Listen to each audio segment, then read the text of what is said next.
Эмне үчүн бүгүн бизде уйларыбыз эчкиден 5 метр 5 литр 6 литр берип атат туурабы? Анткени биз жалаң эле кургак чөп бере беребиз, ошентип биздин байкуш уйларыбыз деле эчкиге айланып баратат да. Кургак чөп менен салыштырып элге маалымат берейин да, эл баягы кургак чөп берип көнүп алган да. Кургак чөптүн килограммы канча болуп атат ушу кезде? Килограмм чөп 13 сомдон айланып калып атат. Килограмм 13 сом. 13 сомдон айланып калып атат. Бул силостун килограммы эндей алып кеткендерге биз 8 сомдон, упаковать этип берсек, анда килограмм 10 сомдон айланып калат. Мисалы кое туруп, шашпай туруп, 100% көбөйтөт дегенде 10 литр сүт берип аткан уй 20 литр берип 20 литр сүт берет. Буну далилдеп көрдүңөрбү же жөн эле мындай илимий сөздөрбү? Жок, өзү аябай жакшы болду. Теңме-тең жүгөрү, жем. Теңме-тең. Баягы дандан башка дагы витаминдер кошулду. Витаминдер кошулду. Бул уй багытына эле кетеби же койлор деле жей береби? Бардыгына, коюна, уюна, жылкысына, Жылкы деле жей берет экен. Кашек чыгат экенби? Кашек эч кандай кашек жок бизде. Эми доставкасы кандай болот? Муну дагы бир кылат элек дей тургандар болсо, секреттерин үйрөтөсүздөрбү? Биздин фасоль тигилип аткан жерлерибиз бүгүн ушундай бир башка тармакка өтүшүбүз керек. 1 гектарга 1 күндөн суу алганда 20 күн сууну потеря кылып атат. Бүгүнкү күндө суу тартыштыгы өтө маселе болуп турган убакта биз 20 гектарда 3 күндө суу карып чыгып кетип атабыз. Кооперативге кошулат, Кооперативге мүчө болуп кошулат, жерин арендага берет. айлыкты алат. Айлыкты алат, жерин да арендасын алат. Түшкөн түшүмдөн 70% алат. 70% алат. 70% алат. Сонун нерсени ойлоп таапчытыр булар.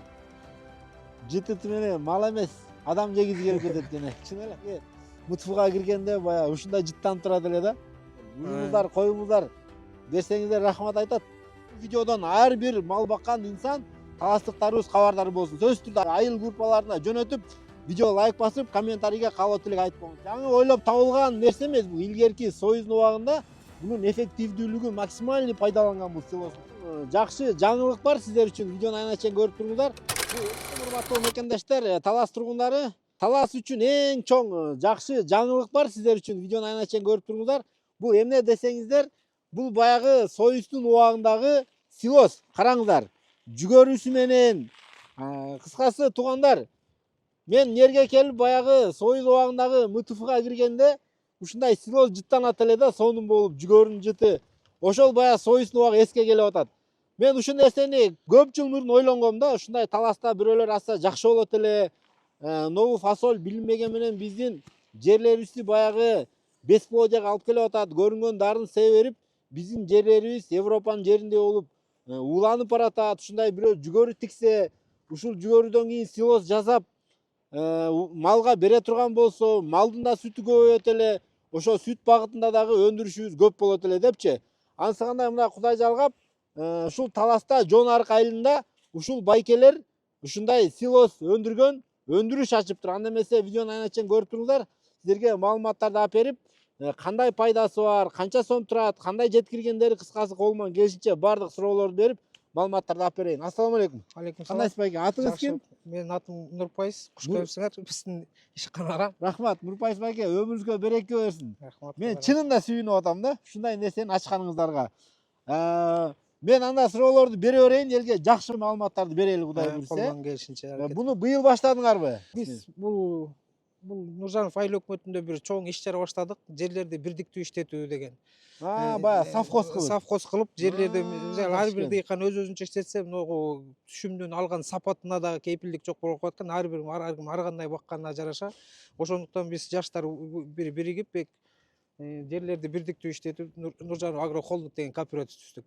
Агро холдинг. Нуржанов агро холдинг кооперативи, анан кийин 20 гектар жерге ушундай той силос жүгөрү өстүрүү багытын колго алып, бу жерден 20 гектар жерге ушу силос өстүрүп, бир 1000 тоннадай силос бастык бүгүнкү күндө. 20 гектарга тиктиңер. 20 гектар жерге тигип, комбайн алдыңар. Комбайн алып, Жүгөр чапкан. жүгөр чаба турган өзүбүз комбайн алып, элди чыктуу тоют менен камсыз кылалы деп өзүбүз быйыл силос бастык 1000 тоннадай. Жакшы болду. Эми караңыз. Ногул кургак чөп менен салыштырып элге маалымат берейин да, эл баягы кургак чөп берип көнүп алган да. Кургак чөптүн килограммы канча болуп атат ушу кезде? Бүгүнкү күндө кургак чөптүн пресси 250 сом болуп атат. Ошондо мындай бөлүп көрсөк, 1 килограмм чөп 13 сомдон айланып калып атат. Килограмм 13 сом. 13 сомдон айланып калып атат. Бул силостун килограммы эндей алып кеткендерге биз 8 сомдон, упаковать этип берсек, анда килограмм 10 сомдон айланып калып атат. Чөп менен бунун айырмасы бүгүнкү күндө бул тоют багытында жанагындай мал сүт багытындагы уйларды алып келеткен болсо бул 100% сүтүн көбөйтүп берип атат. Мисалы кое туруп, шашпай туруп, 100% көбөйтөт дегенде 10 литр сүт берип аткан уй 20 литр берип 20 калат. литр сүт берет. Бүгүнкү Буну далилдеп көрдүңөрбү же жөн эле мындай илимий сөздөрбү? жок, бүгүнкү күндө мына 2-бригадда өзүбүздүн элде баккан эмелер келип ушуну алып салып көрүп, анан действительно ушул сүтү көбөйөт экен. 100% көбөйдү. 100% көбөйөт экен. Ушул багытка баарыбыз өтүшүбүз керек экен деп алар дагы ошо бизге жакшы рахматын айтышып атат. Не дедиңиздер, урматтуу фермерлер? Өзүңүздөр да алып көрүңүздөрчү. И так деле барып чөп сатып алып атасыздар да, туурабы? Бир түгүн 250 сомдон килограммга бөлгөн кезде ал 13 сомдон айланып атат. Буну мындай жакшынакай упаковкага ороп коет экен дагы, ошону апарып жыйып коесуздар, баягындай чачылы, анан баягы аны шыпырып деген жок экен. Упаковка менен апарып бир жерге жыйып коесуздар, ошо менен бере берет, туурабы? Буну алып барып жыйып койгондон кийин дагы буну ачкандан кийин ошолмойдон ачылбай турса, бул 1 жылга чейин сапатын жоготпой 1 жылга чейин тойт болуп Тура берет. Жастын күнү, жайдын күнү дагы саан уйларга айылда алып калып сай берсе болот. Ушу канча килограмм турат могу бир оробуңар? Азыр биз өзүбүзгө ыңгайлаштырып 70 килодан 80 килога чейин ылайыкташтырып атабыз. А так өзү эл кандай заказ берсе, 50 килодан баштап 80 килога чейин заказ элдин Бир эмесине киши жараша көтөргөн ылайыктап, 25 ылайыктап килого болсо деле болот, автоматтык түрдө бу жерден дайындап бере Но беребиз. аппарат алган экенсиздер. Кудай буйрса ошондой заманбап эме өтөйлү деп быйыл ушул аппаратты да алып келдик.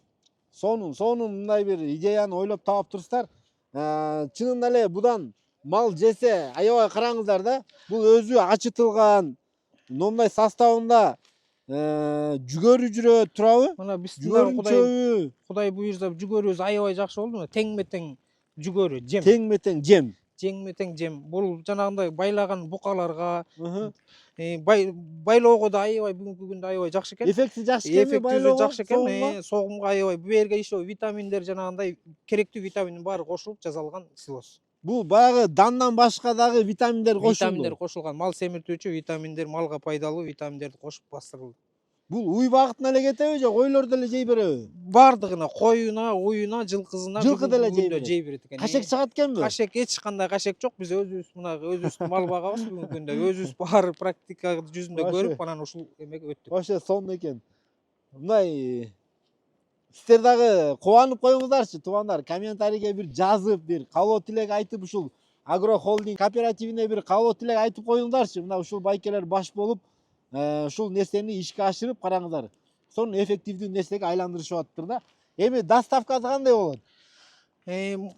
Биз мындай кылып атабыз. Азыр эгер эндей алам деген кишилер болсо 8 сомдон ушул жерден 8 сомдон тартып беребиз. Эгер упаковкасы менен алам дей турган болсо, айыл ичинде 1 тоннага жакын айыл ичине доставка кылып беребиз. А сырттан бизге заказ бере турган болсо, 10 тоннадан өйдөсүн баарын доставкасын кылып беребиз. Сырттан болгондо кайсы? Могул Манас Талас ичиби? району бияга Канзводко чейин Талас ичи любой жерге эгер Любой 10 жерге тоннадан 10 алам дей тоннадан турган ашыгына болсоңуздар, доставкасы бекер. кааласаңыздар энди, кааласаңыздар упаковка. Упаковкасы Апарып жеткирип беребиз. Не дедиңиздер? Сонун экен. Караңыздар. Кылса болот экен го туугандар. Илгеркидей баягындай яма казып, тегерегин баарын цементтебей эле, мындай тегиз жерди коюп туруп эле пленкалар менен ачытып койдуңуздар.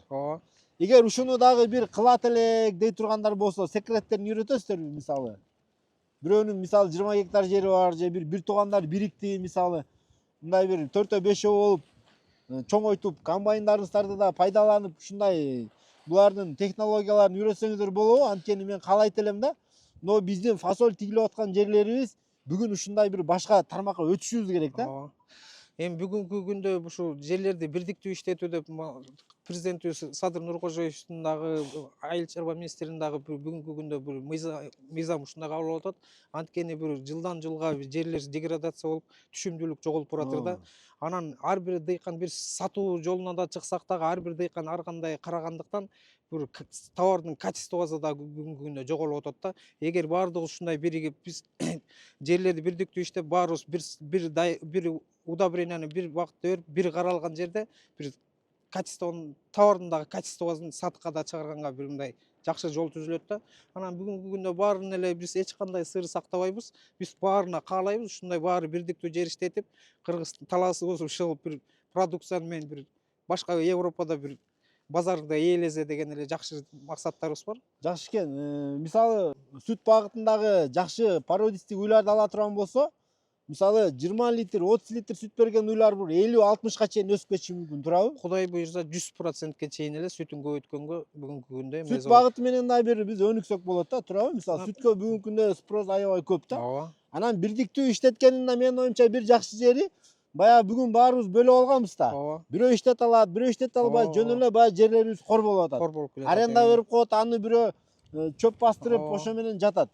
Анан бөлүп алганда дагы баягы арыктарда көп потеря болот, туурабы? Ар бир Бирөө жолу мындайынан арык кылатында жол кылып отуруп эле канча гектар жерлерибиз потеря болуп атат да. бүгүнкү күндө. Сизге окшогон баягындай кооперативтердин дагы бир көбөйө турган болсо, мындай эффектив иштеткенге мүмкүнчүлүктөр бар экен, Анан да бир айта кетчү нерсе болуп экен да, мисалы бир 20 гектар жер болсо, ал 20 кишинин ээси болуп тур да бүгүнкү күндө. 20 киши 20 күн суу алып отур. 1 гектарга 1 күндөн суу алганда 20 күн сууну потеря кылып атат. Бүгүнкү күндө суу тартыштыгы өтө маселе болуп турган убакта биз 20 гектарда 3 күндө суугарып чыгып кетип атабыз.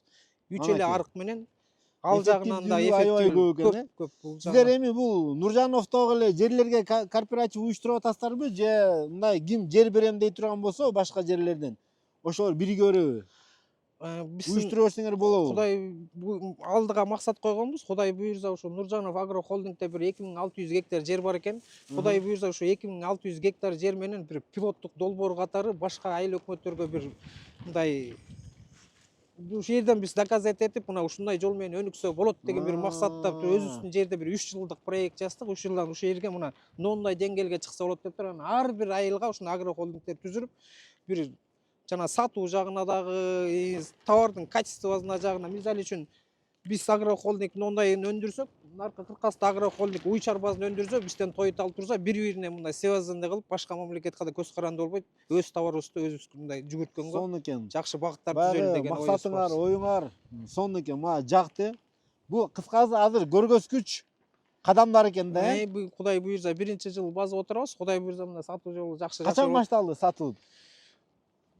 Бир жума болуп калды окшойт, бир жумадан бери мына балдар ишке алып, бизден бирден биз өзүбүз эле эметпестен мына канча балдардын айлык менен камсыз кылып атат, жумуш менен камсыз кылып атат, трактористерибиз мына тракторлорду айдап атат. Өзүбүздүн айылга өзүбүз эле жумуш орунду түзүп берип атабыз.